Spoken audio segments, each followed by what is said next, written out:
Sige, muli isang magandang umaga, isang kagalakan na narito po muli ako. Nakabalik dito sa Global Harvest Fellowship Hong Kong para po maging kabahagi ng inyong Bible Conference. This was actually in the making already nung nandito din po ako nung May pa lang. Kinontrata ko na si Tita Lorna. Sabi ko, dito na ako na mag-preach dito ngayong Bible Conference. No? So, praise God for the opportunity. At I'm privileged actually to be alongside Pastor Abe, to be one of our speakers dito po sa conference. Ewan ko natatanda ni Pastor Abe, but when I was young, when I was in Doon, ang isang core memory ko kay Pastor Abe was meron kaming play noon yung drama something na Centurion. The Centurion, yan, no? Tapos he was the Centurion, tapos I have a role also. So we were together in that play. Bigla akong tumanda. That was I can't forget the year. That was 1993. I was grade 3. Tapos si Pastor Abe nag-aaral sa Do, no? So that's my core memory of Pastor Abe. No, and so I'm blessed to be working alongside him today until Friday. Of course, for the duration of our stay here in Hong Kong. Kung may nagpapasalamat, dumating ako nung Sabado ng hapon and dumiretso ko muna ako sa Macau to minister to our sisters there, no, sa Good Shepherd Baptist Church. At kahapon po ako umalik dito. Now, you might be wondering bakit wala ako dito kasi may blessing ako, so I'm staying elsewhere. No? Pero back to reality ako sa Friday dito. Dito na ulit ako. But I'm just so happy to be here again and be able to see all of you. No? It's a different atmosphere kapag ganitong panahon na nandito kasi maliwalas, malamig, no, compared to nakaraan na medyo maulan, you know? But the weather's really nice. No? Kaya enjoy ko yung pagsuot ng trench coat, pinapin ko yung formahan ng mga pang-taglamig kasi hindi mo naman magagawa sa Pilipinas yan, di ba? Kahit ngayon taglamig, malamig naman kahit papano. Kaninang umaga, the temperature in Manila was at around 21 degrees. No? So malamig na rin, no? Pero huwag kayo, pagpasok na ng summer, tagal-tagatang apoy na naman tayo.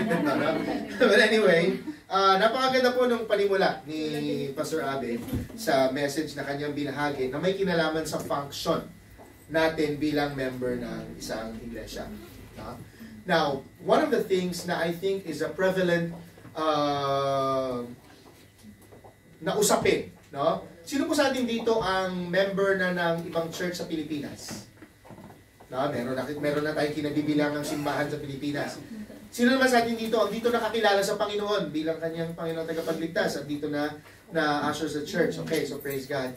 No? So, being in a foreign country, no, iba-iba ang dynamics ng church membership. For example, sa mga may mga church na sa Pilipinas, ang isang tanong diyan ay maraming tanong actually, no. Pero isa sa mga tanong diyan, saan po kami magbibigay ng offering? Saan po kami magbibigay ng tithes? And there are a lot of value. You might ask other pastors, iba-iba ang kanilang tugon. But we're not going to touch on that because it's just one of many questions na meron ng isa. Sa mga bago naman, pag-uwi nyo sa Pilipinas, of course, the question is, saan naman kayo pupunta? Of course, maghahanap kayo ng church. You know? So these questions are prevalent sa atin because I believe na yung pagiging bahagi ng isang church is something that's inherent in all of us. No? But, gusto natin sa umagang ito, in this particular topic that I'm going to preach on, saan po ba talaga natin makikita sa Bible at ano po ba talaga ang sinasabi ng Biblia patungkol sa pagiging kabahagi ng isang church? Of course, we know that sa kabuuan naman po ng Biblia, di naman nakasaan ang church at ang membership. Ano po? But there are a lot of principles in the Holy Scriptures that we will find that really proves that church membership is deeply rooted in the Scriptures. Yeah? Bilang mga Baptists, no, we are associated as fundamental Baptists. No, naniniwala tayo from a doctrinal perspective na iba't iba ang dispensations of time. At ang period na nasaan tayo ngayon is the period or the age of the church, or the grace. No? Church age, no? And bilang mga mananampalataya dito sa Hong Kong, no, we're gathered here, we are assembled, no, we are called by God from out of the world into His kingdom, which is the core definition of the church or the ecclesia. And we are gathered and called to fulfill, to pursue the Great Commission, and of course, that is to make disciples of all nations. Kaya napakaganda nung inyong 3D, no? Delight, declare, and disciple. And I hope and pray that's true, that's truly embodied sa buhay ng bawat isa sa atin. No? I praise God because from the time that I was here last May, may mga bagong mukha. No? Magaganda ha? Lahat ng bagong mukha magaganda. Walang bagong mukhang pangit. No? Dahil wala namang nilikha ang Panginoon na pangit. Amen? Amen. No? So, praise God. Meron tayong ibabaptize sa Friday. Praise the Lord for that. No? It's such a joy to see someone declaring or following the Lord through water baptism, lalo na pag nasa ibang bansa. Last year, December, I was in Global Harvest Fellowship in Vientiane naman, sa Laos. Kapatiran natin, kala Pastor Kong. At meron silang binaptize during their camp also. So nakakatuwa. No? Dito na naman ako, may makikita na naman ako ulit. No? So, bilang mananampalataya, bilang follower of the Lord Jesus Christ, which I may ask, do you agree with it? Na you are a follower of Jesus Christ? Yes. Okay, we are followers of Jesus Christ. At napakahalaga po na maunawaan natin that being part of a church matters. Okay? Being part of a church matters. And let me emphasize that we're going to zero in today membership in the local church. Kasi, I don't know if it has already been taught, but I'm sure it was, that we believe in two spheres of the church. The universal church and the local church. No? The universal church, just to explain this a little bit, is you become a part of the universal church once nakilala mo si Jesus Christ bilang Panginoon at tagapagligtas. No? The more common term ginagamit for universal is the Catholic. Catholic is universal. Okay? Now, the local church, on the other hand, is comprised of followers or believers who gather in a specific place, a specific location, who congregate to work together to fulfill the Great Commission that is fueled by the Great Commandment. So, Global Harvest Fellowship of Hong Kong is a local church. Tama po ba? Yes. No? We are a group of believers, okay, na tinawag ng Panginoon dito po sa lugar na ito, in a specific location. I don't even want to call it a church na, Filipino church na in-assimilate lang. Because, praise God, marami tayong mga kasamahan na dito na nakakilala sa Panginoon.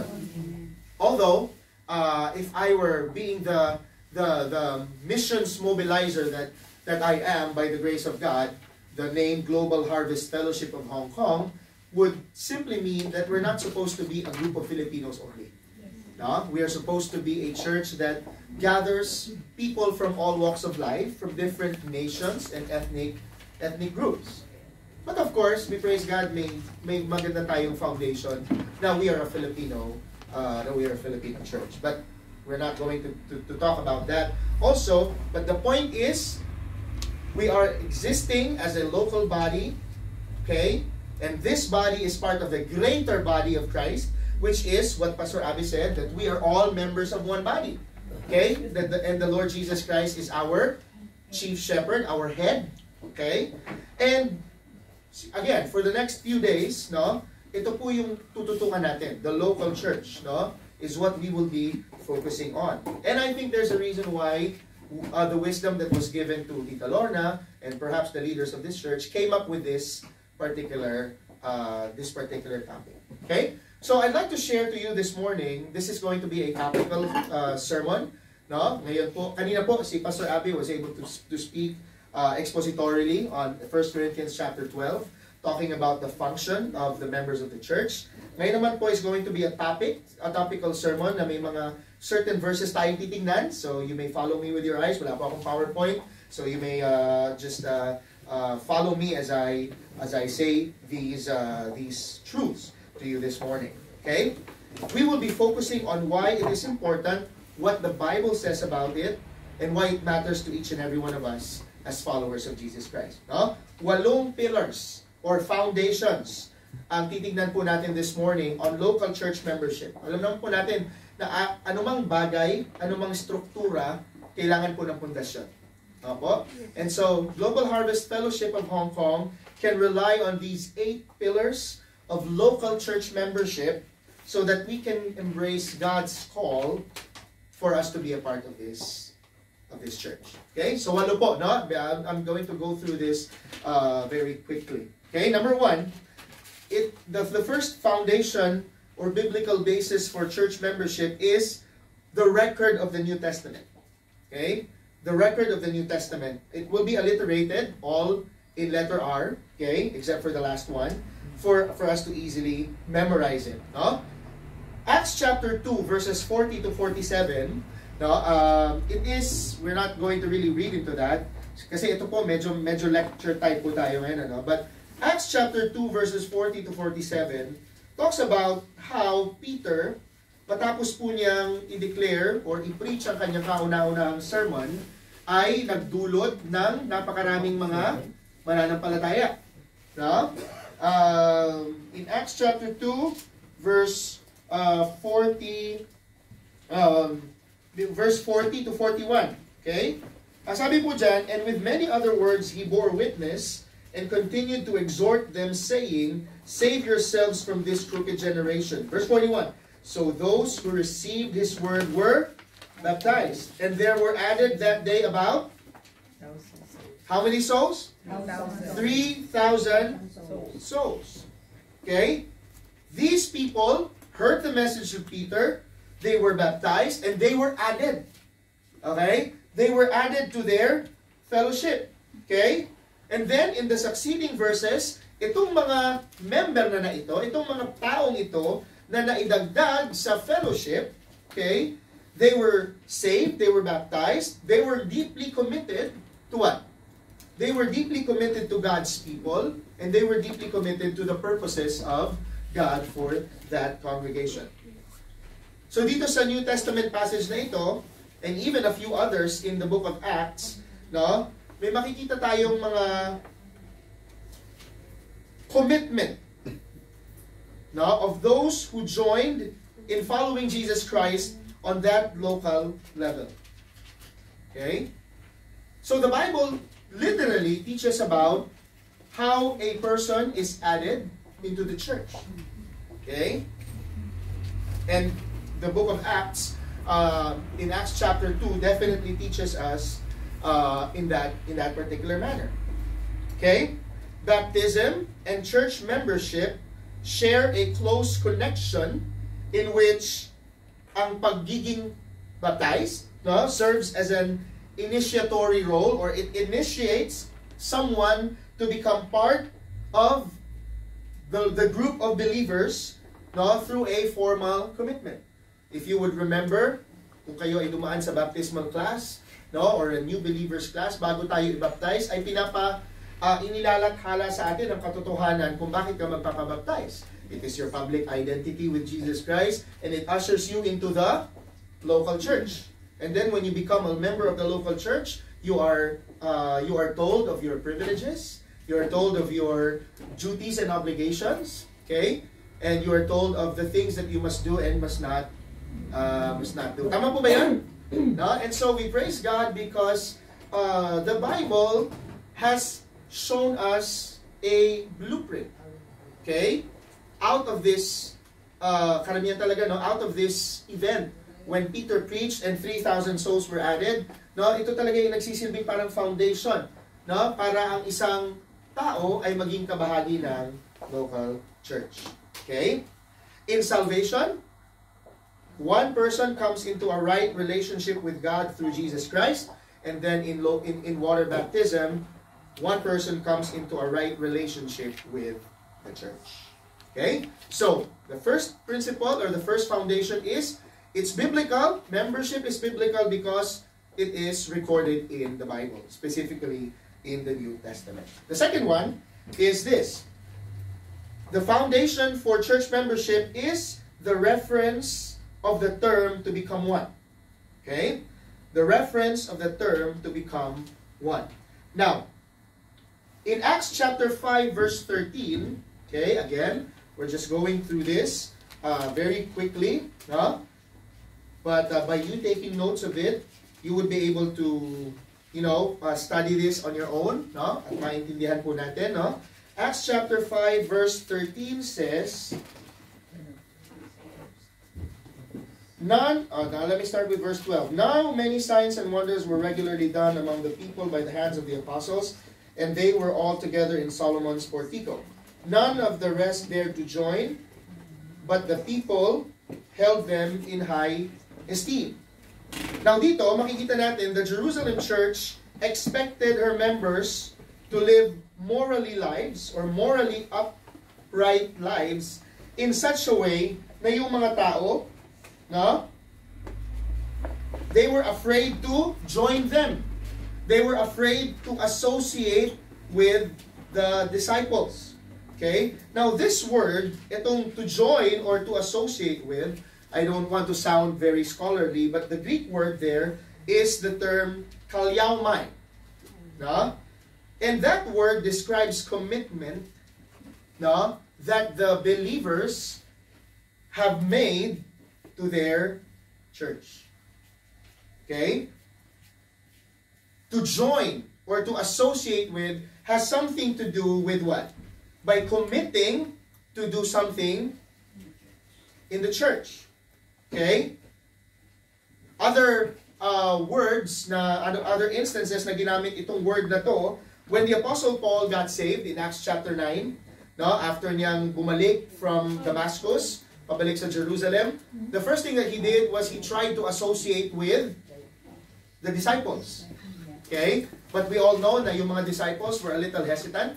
No? That's why it was Barnabas who was the key for him to have fellowship with the rest of the apostles. Now again, try to join or associate with the disciples. Okay? In Acts chapter 17, in verses 32 to 34, when Paul preached in Athens, okay, he preached about the God who should be known, no, starting off from one of the statues there that says to an unknown God. Sabi ni Paul, let me make this God known to you. Let me talk to you about a God who is known. No? Once they heard that message, the word there that was described was they joined Paul and believed. No? That same word, that Greek word kolyaumai. No? And that word again was, kung babalikan po natin sa Old Testament, okay, although of course the Old Testament was written in Hebrew, but nagkaroon po ng Greek translation in the Old Testament, and this same word was used in Genesis chapter 3.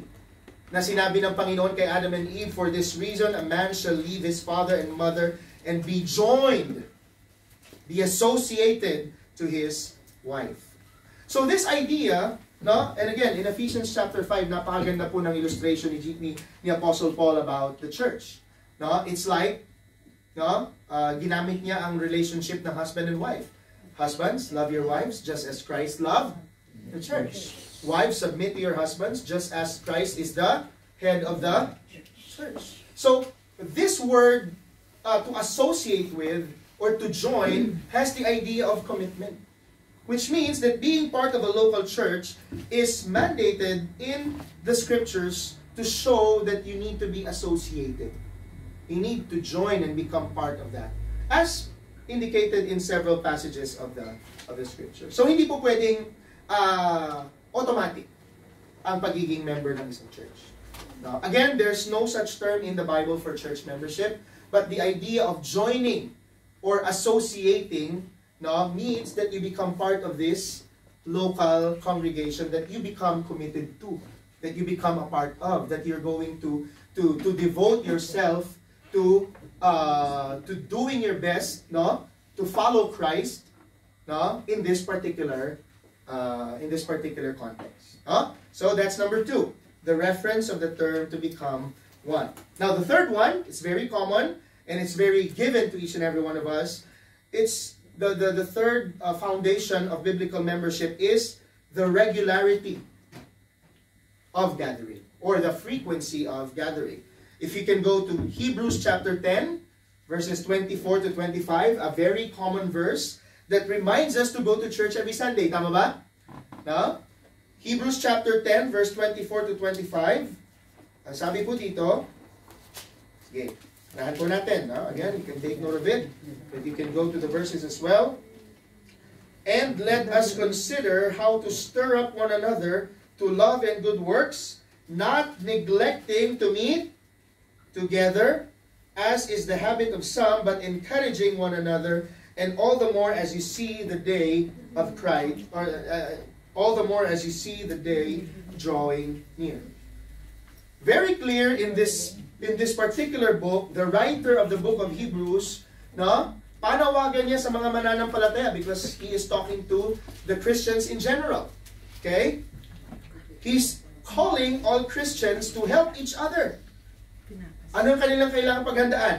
No? Sa dulo ng verse 25, all the more as you see the day drawing near, approaching. It's talking about the return of Christ.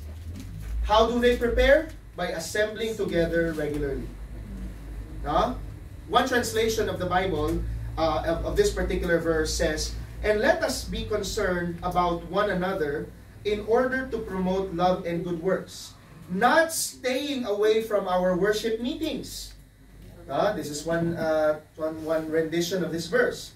No, as some habitually do, but encouraging each other, and all the more as you see the day drawing near. So, it is important for a local church to gather regularly. Kahit nung pandemic, di ba? Natigil tayo pero nagawa natin ng paraan. No? I mean, this passage still applies to online meetings during that time. Because that's the only platform available. So yung pagre-record ng message, paglalagay sa Facebook Live, pag-Zoom meetings, that was still part of it. Okay? But we all know that has to come to an end. No? Kasi karamihan ng mga problema ng mga simbahan ngayon, Pastor, mag-online na lang ako. Lalo na dun sa mga hybrid yung worship na meron in person pero nil-live stream pa rin nila. No? Kaya po yung aking mother church sa Faith Fundamental Baptist Church sa Antipolo, tinanggal na po namin yung yung live online. No, dahil maraming mga member nagsasabi, Pastor, mag-online na lang ako. Pagod sa trabaho no? Pero makikita mo nasa mall, nasa kainan, no? Naga-out of town, ano? So that only applies during that time. Okay? Although hindi ko sinasabing pangit ang live, no? Kasi marami tayong naabot actually ngayon, no? Even though, I mean, sabi ko nga palagi, our virtual borders have gone down already. No, na kahit saang lupalot ka ng daigdig, makama-cross yung iyong post or yung link, pwede nilang mapapanood. But more importantly, now, hindi po natin pwedeng pabayaan na nagtitipon tayo, na nagtitipon-tipon tayo palagi. No? Magsama-sama tayo. No? So the Bible clearly teaches about individuals, Christians, followers of Jesus Christ, going to church. Huwag tayong ABC. Huwag din tayong ABC. Ano yung ABC? Anywhere Baptist Church. Now we will be church hopping, going from one church to another. Hindi tayo ganon. No? Because when you come to Global Harvest Fellowship, when you become a member of Global Harvest Fellowship, it is, kumbaga, it is paramount. Ibig sabihin, it is a priority for you to be part of this church. Okay? At hindi tayo palipat-lipat. No? Kasi hindi magandang, looking again at joining or associating. Diba? Pag sa trabaho, diba? May specific ang amo. Lunes. Martes ba pumunta ka sa ibang amo? Hindi. Doon ka lang sa nag-iisa mo because you are associated with that employer. Tama po ba yun? So the same thing, the same principles apply in our association with the local church. So wag po nating kalimutan. No? Of course, may dahilan, minsan masama pakiramdam, okay lang yun. Naintindihan natin yun. No? Minsan, hindi tinayagan ng amo. Of course, maintindihan natin yun. No? Hindi mo pwedeng sabihin, hindi, paalam ka sa amo mo, kailangan payagan ka niya dahil linggo. Hindi pwedeng ganun. No? In this particular context, that's why may Saturday service tayo, may Sunday service tayo. Diba? So, it's okay. But, it's another thing when you say na hindi ako attend ng Sunday worship kasi yun na lang nga yung araw na pahinga ako Diba? That's why I admire all of you. Kasi you could have chosen to rest. Mahaba ang bakasyon. No? Pwedeng mag-hiking kayo dyan ng 3 araw. No? Ewan ko kung kayanin yung 3 araw. No? Mahilig pa naman to sa mga sa hiking. No? Ate Luz, huwag mo na akong yayain ng hiking. So, we have every reason to just relax, spend time with ourselves, magpamasahe or magpahinga. But you come here, you choose to come here for the next 3 days. Purihin po ang Panginoon. And I admire you for that. Apo? So, kumbaga, hindi ko na kailangan sabihin to. Sanay na kayo, alam nyo na to. No? Tsaka pag nag-check attendance si Dina Lorna, pawala kayo, patay kayo. Anyway, so that's the third, the regularity and frequency of gathering. The fourth principle, the fourth foundation, is the repetitive emphasis on the local church. And I'm going to talk about the word church, ecclesia. Okay? Right? The word ecclesia, okay, of course, the etymology of that is we are called out once. Ang ibig sabihin, no? Mga tinawag ng Panginoon from out of the world and into His kingdom. Okay? Now, the church, for the longest time, has always been associated with the building. Okay? Ibig sabihin, ang church ay building. Okay? That's why maraming mga church building na pinapatayo. No? Ngayon, kung ilalagay natin yung Global Harvest Fellowship sa standard ng church, hindi tayo church. Then wala tayong church building. Okay? But the Bible does not say anywhere on it that the church is referring to a building. But it refers to people. No? It refers to the local body of believers. Whether it be universal or local, the church is the people. Kaya ganda nung kanta, di ba? I am the church. Praise God for that, no? No? Ganda, no? Ang ganda nung awit na yun. No? I am the church. We are the church. Wherever we go, no? We are the ecclesia. We are the church. No? So, the emphasis is on followers of Christ or Christians committing to local bodies of believers who are in regular fellowship. The word ecclesia has appeared 109 times in the New Testament. But only 13 of those references refer to the universal church. So that means that out of the 109, minus 13, that would be around 96. 96 times in the Bible na nakita yung word na ecclesia, it refers to the local body of believers. That's why, alam naman po natin, pag nag-aaral tayo ng Biblia, di ba? If a word has more than one occurrence, okay, it has an emphasis. Okay? That's why sometimes we try to look for a word.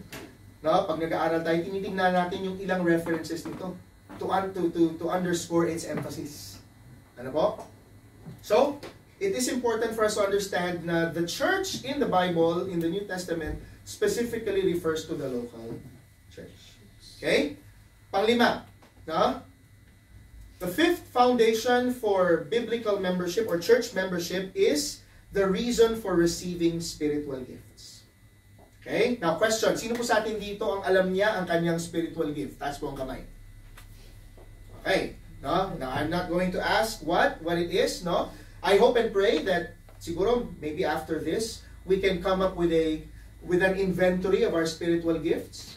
No? There are some resources online that are available na pwede ninyong gamitin to find out. It's not very accurate. It's not going to be accurate.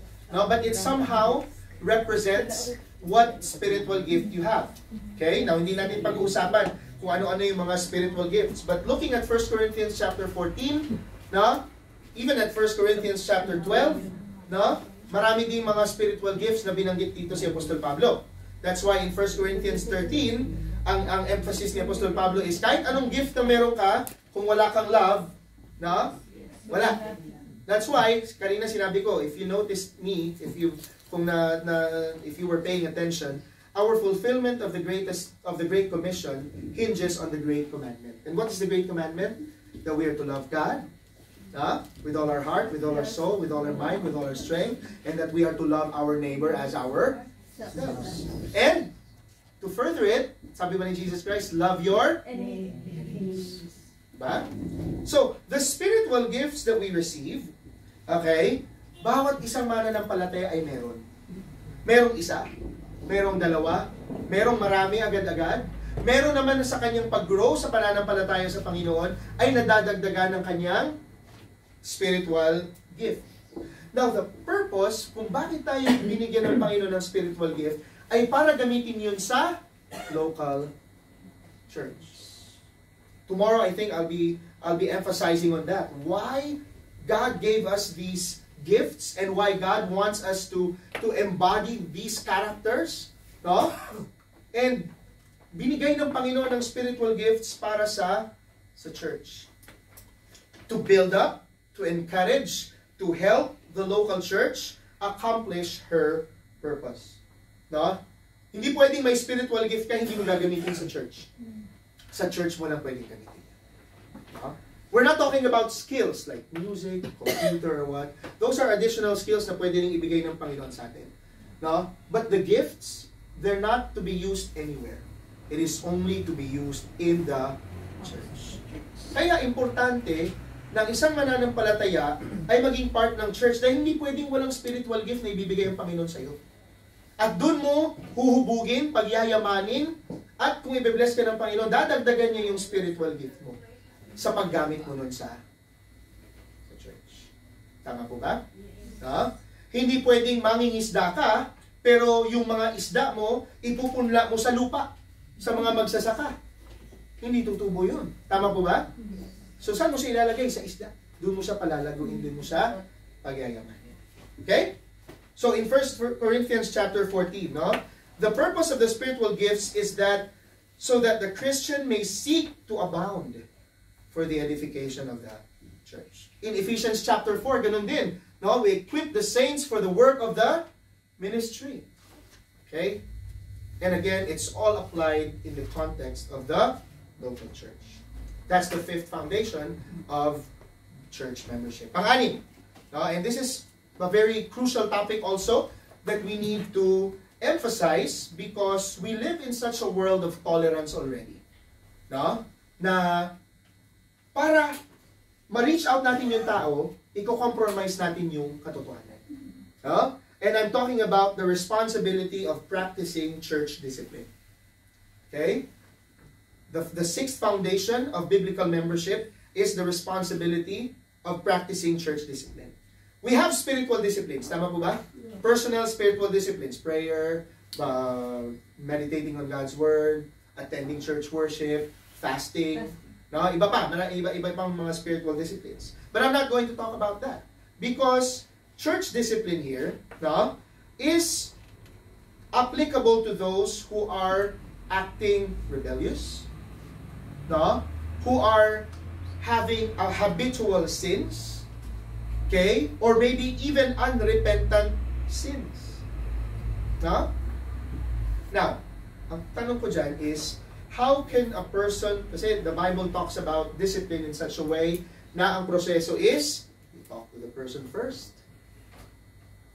If in-acknowledge niya yung kanyang kasalanan, that's the end. If he does not acknowledge, you bring a sister or a brother. If he acknowledges, done. If not, then you bring it to the congregation, to the body. No? If he acknowledges, then it's done. If not, consider him of the devil. It means you are excommunicating. No, there's no such term in our circle as excommunicating, but we're just simply removing them from the local membership, which allows him to perhaps go to another church. No? Bilang isang pastor, normal na ang topic ng mga members na umaalis dahil ayaw magpadisiplina. No? So, minsan, ang pinaka-consuelo di bobo na lang dyan, for lack of a better term, is mapunta na lang sa ibang church. Doon na lang siya magbigay ng sakit ng ulo. Kesa naman mapunta sa Iglesia ni Cristo or kay ano. Diba? Anyway, church discipline is important because how can a person be removed from something that does not actually exist? Example, if Global Harvest Fellowship is not organized, tapos may mga kapatiran tayong mga pasaway, paano natin sila i-deal? No? So the commandment for church discipline actually necessitates a membership. For example, member ka ng isang country club. Diba? Sabihin natin cooperative, mas common ng cooperative, no? Part ka ng isang cooperative. Paano ka didisiplinahin? Paano ka tatanggalin sa cooperative kung hindi ka naman naging part ng cooperative? Hindi ka member. Diba? If you're a member, you're duty bound to follow the rights, the privileges, the obligations, because otherwise you can be removed from the cooperative. No? So again, the command for church discipline requires a membership from which to remove the member who is living in sin. But let me make this clear. When we practice church discipline, it's not to condemn a brother or a sister. Because again, the church is meant to edify and equip one another. So minsan kahit masakit, kailangan disiplinahin, but the purpose is to restore. Kadalasan kasi ang nangyayari, pagka meron tayong dinisiplina, no?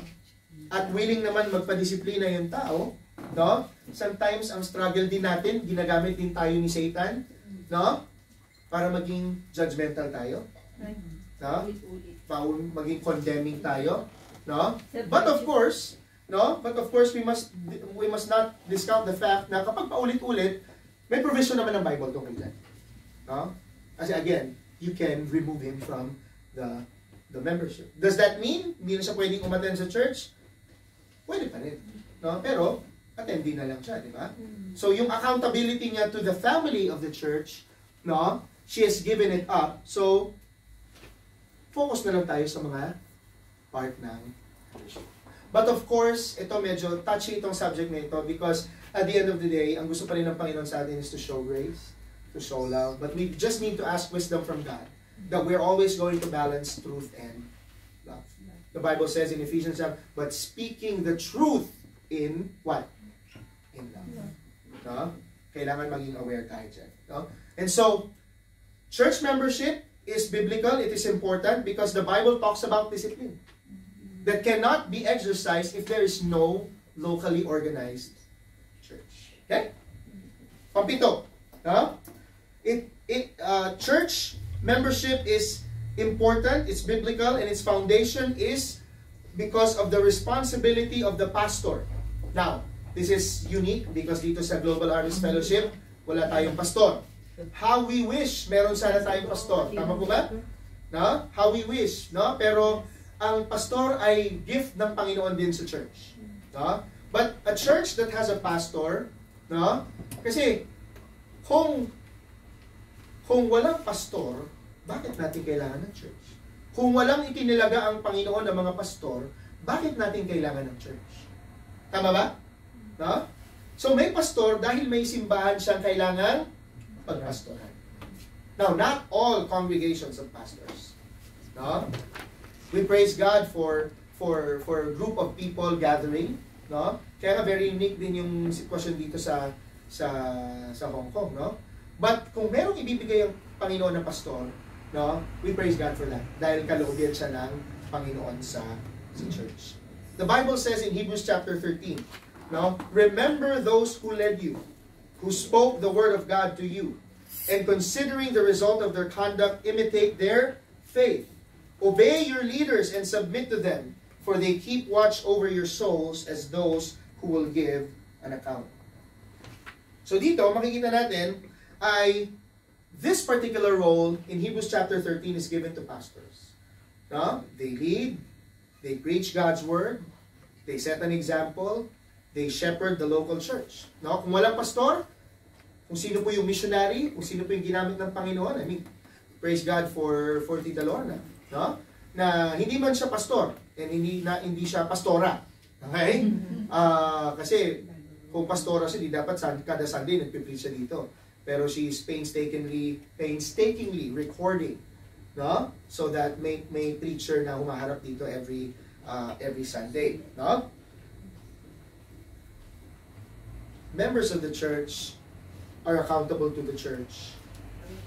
And the leader of the church is the pastor. Pastors are accountable to God. They're not actually accountable to the church. No? Because the structure of our church today is, lalo na sa Pilipinas dahil very Western ang influence. Diba? Yung church, merong church board. Diba? Na minsan, yung deacons ang nagiging church board. Pero kung tutuusin, ang deacon is servant. Okay? But sometimes, because of compliance to the laws of the land, no, sec registration, purchasing of property, yung deacons na rin ang nilalagay sa incorporators or board. No? May ibang church pa nga, may board of deacons, may board of trustees pa.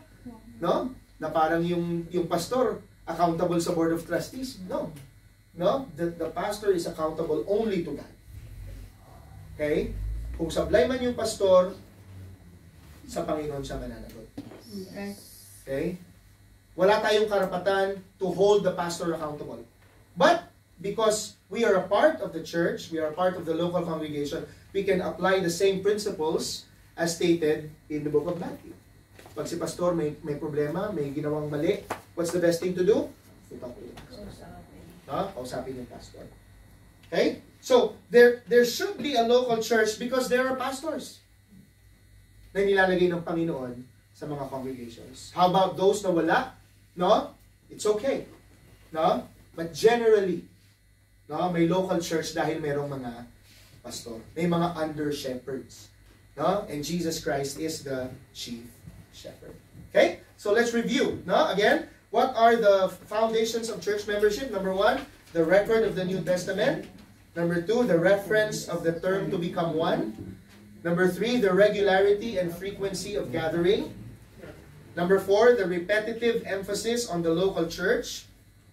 Number 5, the reason for receiving spiritual gifts. No? Number 6, the responsibility of practicing church discipline.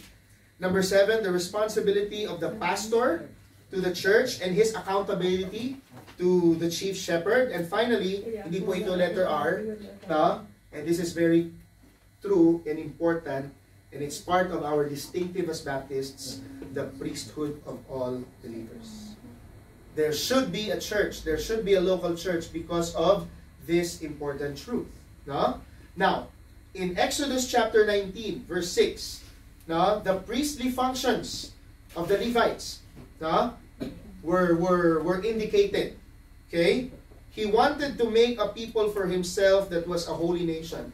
In fact, ang nais ng Panginoon is for all Israelites to be a kingdom of priests and a holy nation. That's why He wanted all the Israelites to be priests. At ano ang function ng priest during the Old Testament times? Sila po yung mga pumapagitna sa tao at sa Panginoon. No? Kapag ang isang tao ay kailangan mag-alay ng sacrifice sa temple or sa tabernacle, ang priest ang gagawa nun. He prays for the person.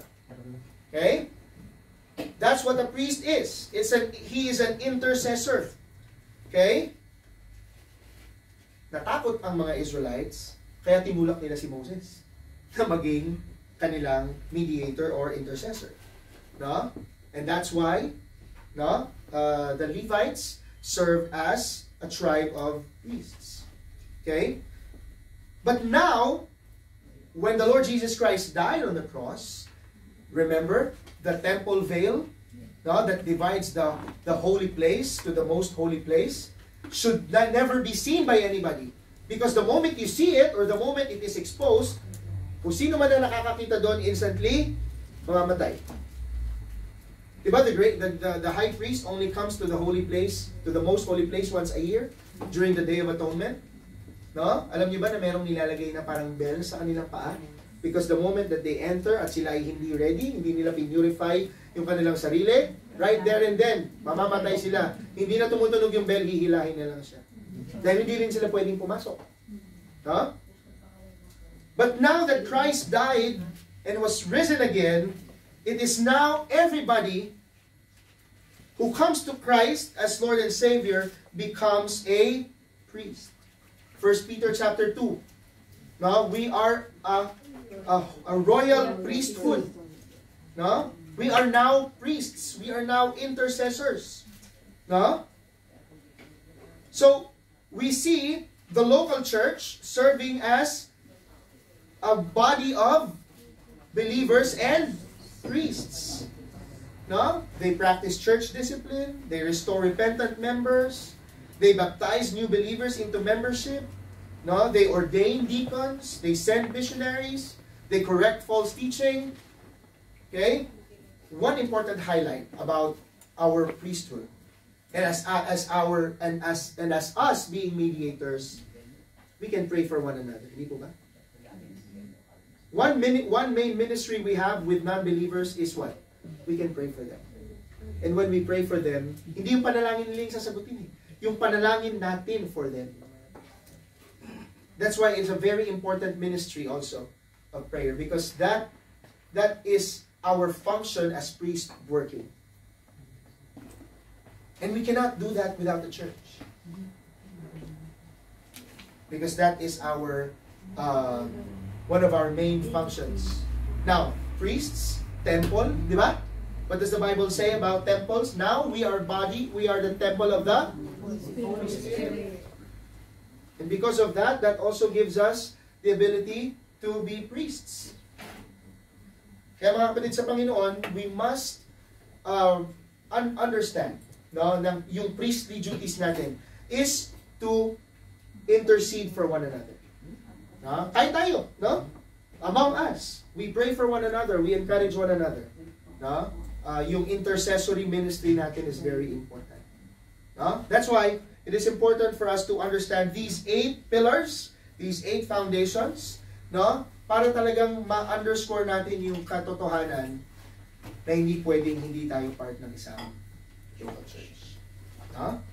I hope and pray na itong mga katotohanan ito. So this is lecture type, no? So 8 principles, but I hope that it would really make us understand that yes, I need to be a part of the church. Yes, church membership matters.